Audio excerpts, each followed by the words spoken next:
Hello Internet, today we're going to be working with Unity Terrain. Specifically, we're going to be working with this guy right here. Not sure if you can see that, but this is the material for the terrain. I want to build a custom one. Ran into a few problems with this. I've spent the past hour trying to figure out how to download Unity shaders. It used to be you could just download all of the default Unity shaders, which would include the terrain texture or the terrain shader and a few others, like all the default ones you get when you go to a material. That doesn't appear to be an option anymore. All their documentation linked to their place where you download Unity, which obviously doesn't have their shaders anymore. So I'm going to use a tutorial. This tutorial. And so really the only thing we care about is this right here. Unity's terrain can support up to 4 textures blended between one another in any specific place. And so that's right here. Each of those are various splats, and then they can have a normal as well. And then that's all controlled by this control texture. So really, I just need all of this. They're hidden in the inspector so that they won't be shown anywhere. And that should be pretty much everything I need. So I have a default surface shader here that I just created beforehand. It's the exact default. So if you just go create new surface shader, this is what you'll get. We should be able to just drop this in here like so. We can probably drop our main texture. I don't think we're going to need that, but we can keep everything else because why not? And that should be it. Since these are marked as hide in inspector, we're not going to see them in our material editor. They're not going to show up. We can't drag them or set the textures manually. They'll be set by the terrain script. So when we edit the terrain, these will be modified. So just to see this working, let's take this control and actually use it. So there's a whole bunch of things going on here, but let's grab the control UV. Pretty sure we're going to need that. The variables was really all I was going to use the tutorial for. We're not going to touch that anything else. I'll put a link to it in the description because it actually is really cool. They do a cartoon shader, which is pretty neat and you should definitely check out. But that's really all we needed it for. So for now, I'm just going to grab the control texture because we should be able to at least see something changing. We should be able to just draw that out on our terrain and actually see as we add more colors or do something like that, we should see something happen.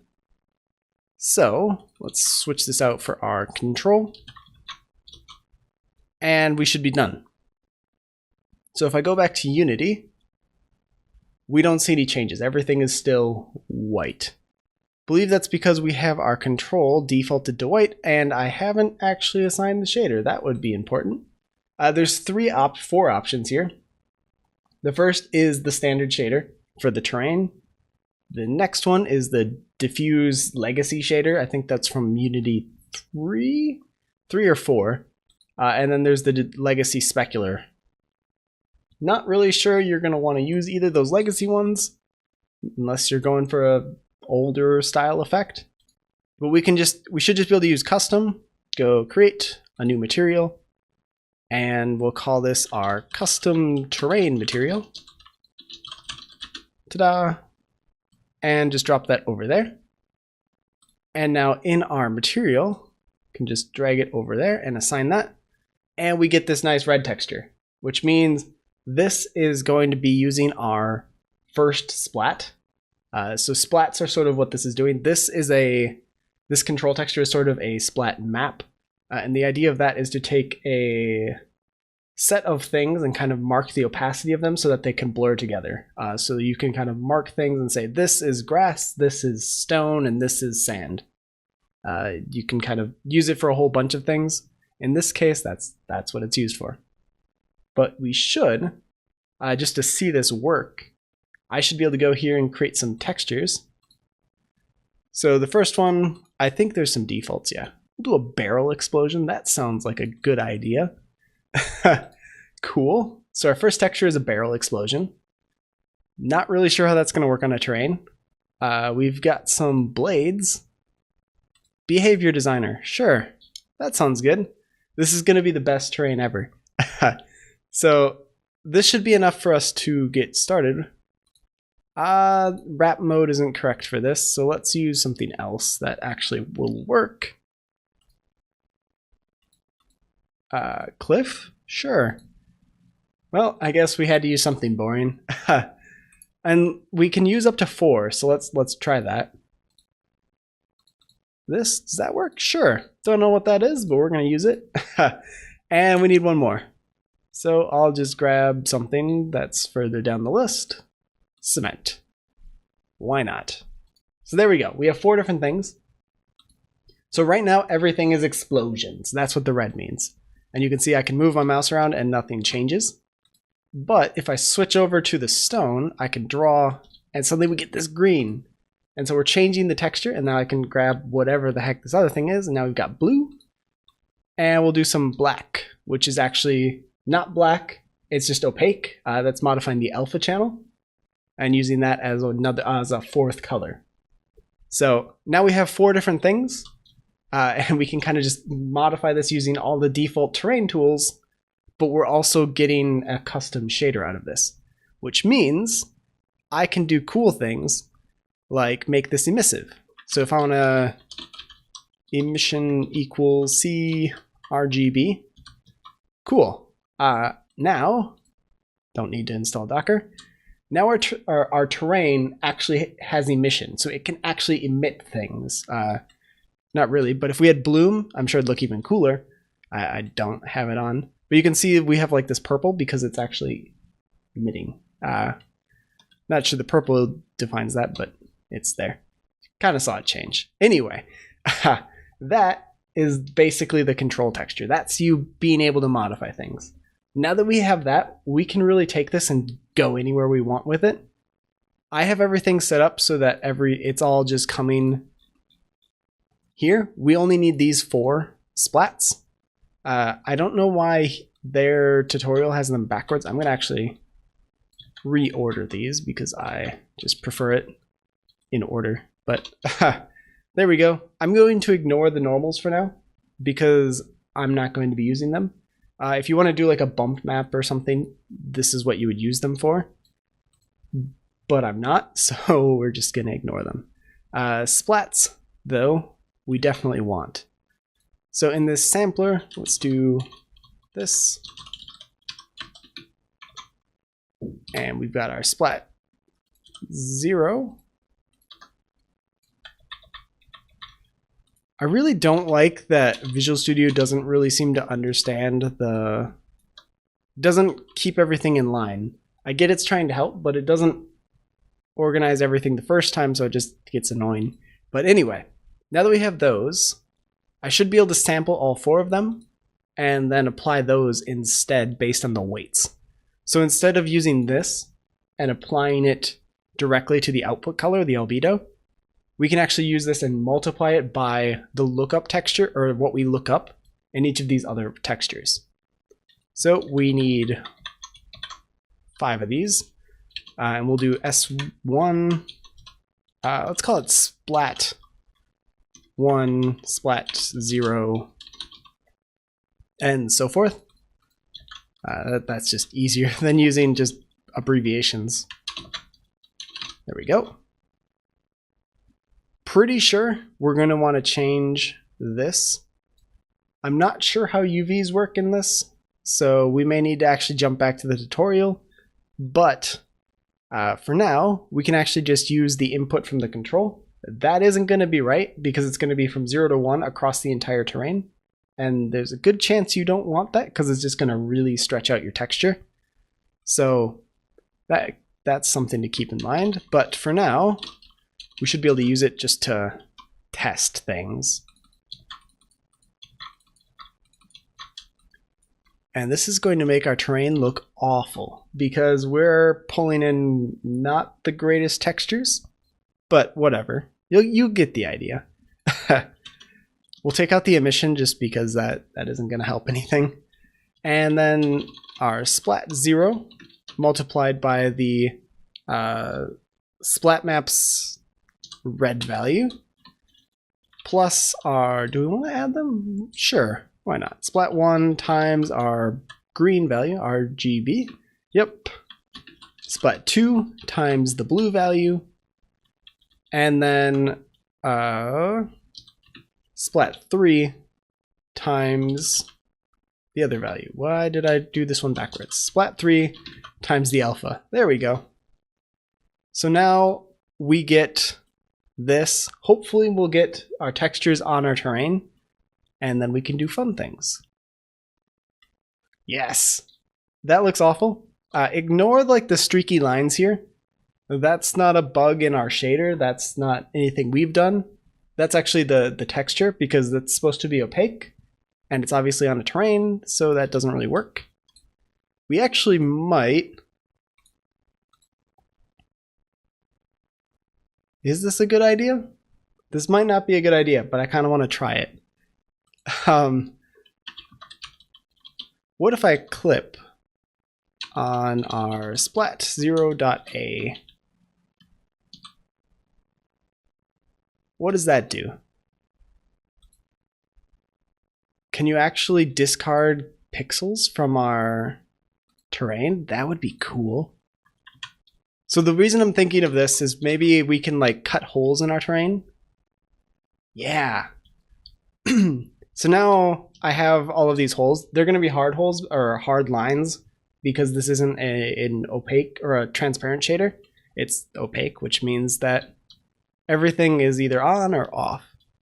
But the cool thing is now we have these lines, and we can actually, theoretically, I could have one of these 4 channels of the control texture dedicated to erasing terrain.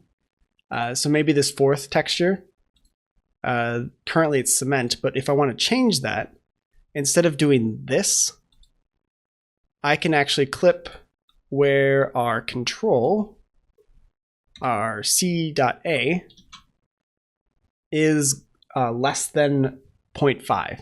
So if it is less than 0.5, what's actually going to happen is the opposite of what I wanted. Let's do 0.5 minus that. There we go. This will be correct. So this way we can actually paint holes in our terrain. So if you want to do a cave, this lets you do that. You lose one of your textures, but at the same time, now we have a giant hole. So maybe you want, like, I don't know, some big something in there. Something that would not normally work in a terrain. Maybe you have some cool like outcropping where it kind of mushrooms up and kind of overlaps. You could put a terrain on top and then have some rocks kind of mask that layer and then spread out, or even have a second terrain underneath it. So cool stuff.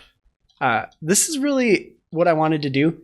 We've made some shaders in the past that I kind of want to bring and kind of integrate with this. But I think this is sort of enough to get us started. The only other thing I want to do before kind of canceling or stopping this is get it so that these actually tile correctly, because right now they're not even close.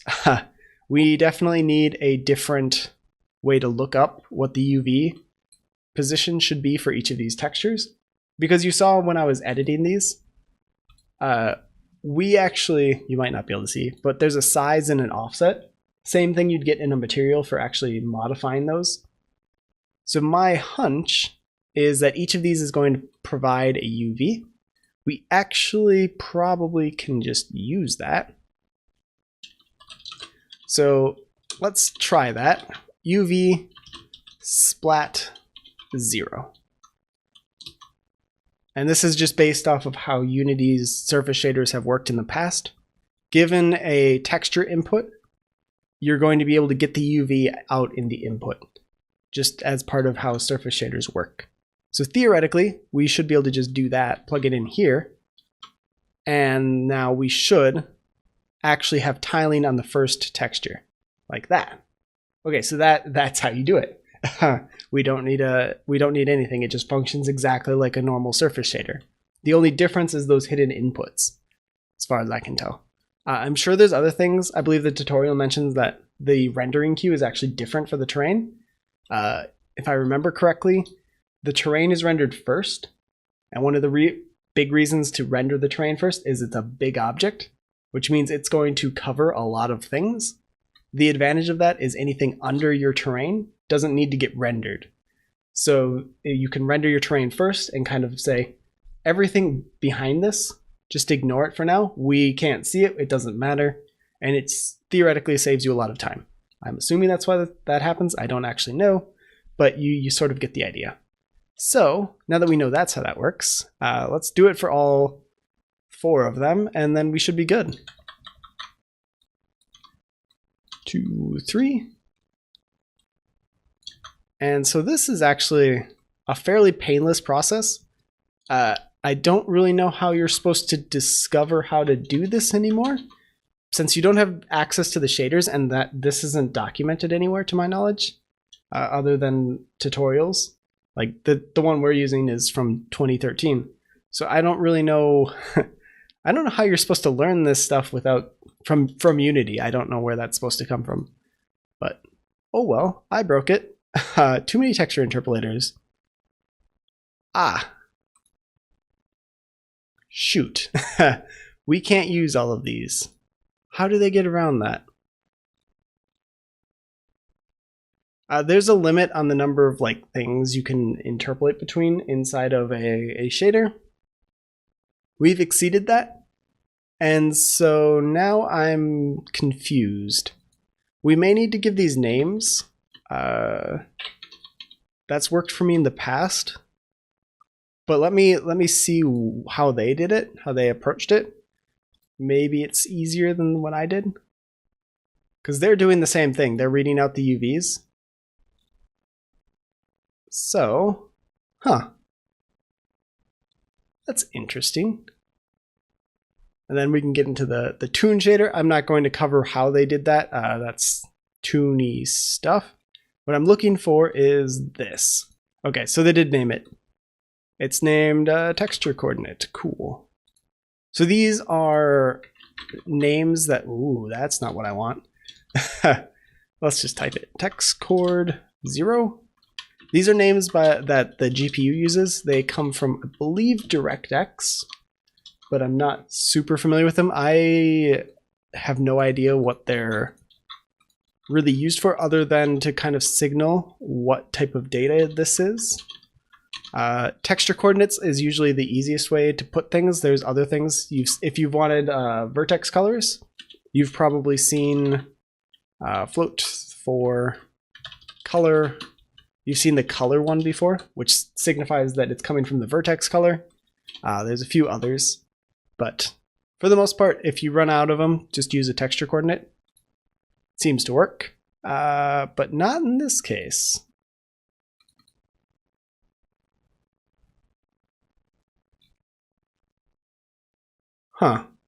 Okay. That's interesting. Why not? I was so confident. Everything went so well. And then we hit this. And this is one of those issues that I don't entirely know how to fix. We might be able to fix it by doing that. But I'm not super familiar with what actually causes the interpolator exceeded error. I know it's thrown from the behind the scenes code, but I don't really know much more than that. So let's give this a shot where they're just accumulating it instead and see if that gets us any further. It might be part of the dependencies as well. That doesn't make any sense, but okay. Let's see here. Fixed for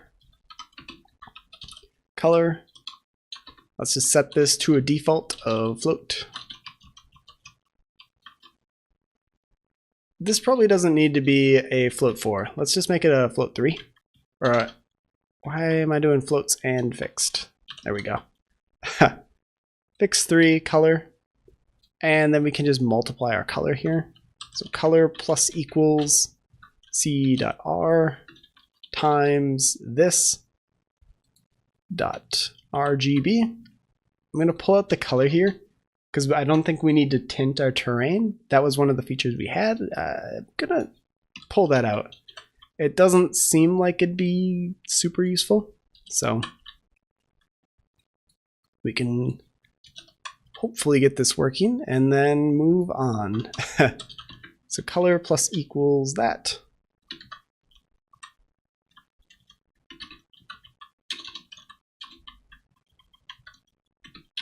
And there we go.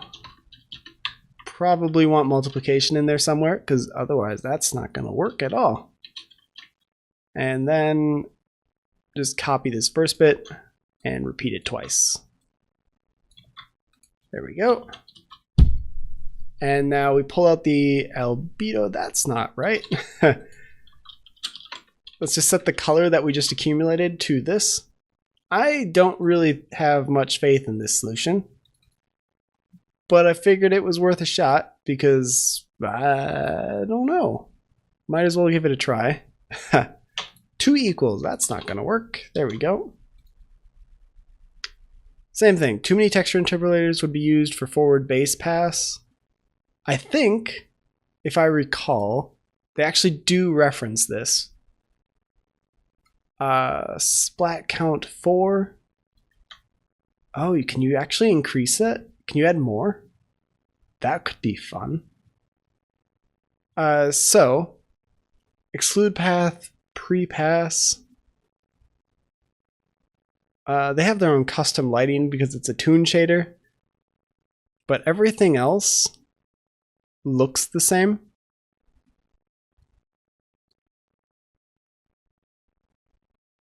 Control, they've got their color, and then their ramp, which is part of their toon shader. And then, all right. So here's where they're kind of doing their queue. Let's zoom in. You guys can't see that. And there's a whole bunch of blank space on either side anyway. There we go.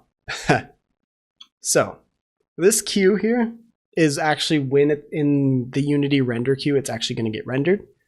So geometry is everything. This is not what I wanted to happen. It's going to be everything that's part of your geometry. Any of your standard shaders, etc., are going to use this. By subtracting 100, you're putting it closer to the front. And then opaque is the normal render type. That means it's it doesn't really matter so much with I guess it does. There's a difference between how opaque and transparent objects are rendered. Opaque objects, it doesn't matter what order you render them in. If I put my water bottle or something in front of my face like this, it doesn't matter if my face got rendered first or the water bottle did, because if the water bottle gets rendered second, it just rewrites the textures. Or if my face gets rendered second, it just discards them and doesn't draw them. But if I put something transparent in front of my face, like this cup, what ends up happening is it matters because you have, say, the different walls of the cup. If you render one of them in front of the other, what can happen is you'll either write to the depth texture and then the ones behind it don't render, like my face suddenly doesn't render, which looks really weird, or you overwrite things that should be there. So like if I render the cup first and then try to render my face, how do I know how to do that? Because maybe I rendered it onto a skybox, so now I've got some pixels that are transparent, but they're opaque because the thing behind them is opaque. So in order to solve that, transparent textures are rendered from the front or from the back to the front. And so it just takes a little bit more time. And so you have to kind of set them aside and say, do these later. It's part of the reason they behave differently in things like deferred shading, but they'll behave differently in the other shading, forward shading as well. So just something to keep in mind. Don't mark things. Making things transparent can be expensive, especially if you try to make a lot of them. So something to keep in mind. Let's switch over here and see what happens if I just take these tags, and that's not gonna work, and add them here. I'm curious what this will do because I've never seen this splat count before. I've messed with the queue before and the render type. We just talked about that, but I don't know what the splat count does. Yeah, okay. I don't know how to fix this. Kind of seemed like we were going in the right direction, but at the same time, unless I like take something out and it just magically works, I'm not entirely convinced that this is a error that I can just get rid of magically by just poking at it. So I may need to take some more time. I will be back in soon. Instant for you guys because it edits. But I'm gonna go try to figure out what's going on there. If it doesn't work, we'll pick it up in another video because I'm confused, but I'll try to fix it. One sec. I think I have a solution. I'm not sure I'm super enthusiastic about it, but it does work. Well, there's probably a few solutions to it. One, you could not use a surface shader.